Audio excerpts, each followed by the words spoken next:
چامپیۆنز لیگ کە بێسترین پاڵەوەندێ لە ئەوروپا دووەم هەفتەی قۆناغی یەکەم بەڕێوە دەچێ و چەند یاریەک ئەنجام دەدرێن.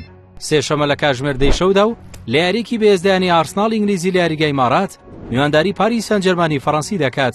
ئارسناڵ و پاریس سەن جەرمان لە مێژوودا 4 جار لە پاڵەوەندە فەرمیەکاندا ڕوبەڕوو یەک بوونەتەوە. ئارسناڵ لە یەک یاریدا براوە بووە و 5 گۆڵی تۆمار کردووە. پاریس هیچ برنەوەیەکی نەبووە و 4 گۆڵی کردووە. لە سێ یاریشدا یەکسان بوون.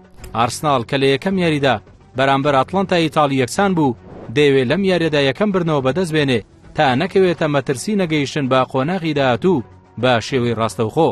پاریس سەن جەرمانیش بە ئامانجی دووەم برنەوەی بەدوای یەک دەچێتە یاریگا و تا ژمارەی خاڵەکانی بۆ 6 خاڵ بەرز بکاتەوە.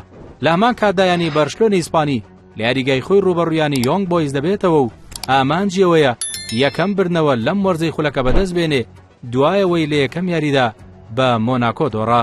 لە یاریەکی تردا یانەی ئایسی میلانی ئیتاڵی لە دەروی یاریگای خۆی ڕوبەڕوویانی بایر لیڤەرکوزنی ئەڵمانی دەبێتەوە.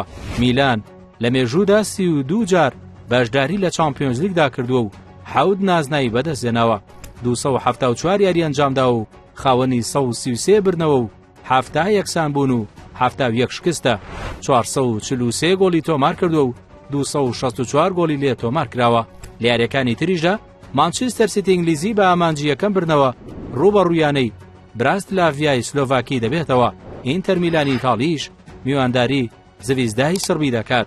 بروسیا دۆرتمۆندی ئەڵمانیش ڕوبەڕووی سێڵتیکی سکۆتلەندی دەبێتەوە.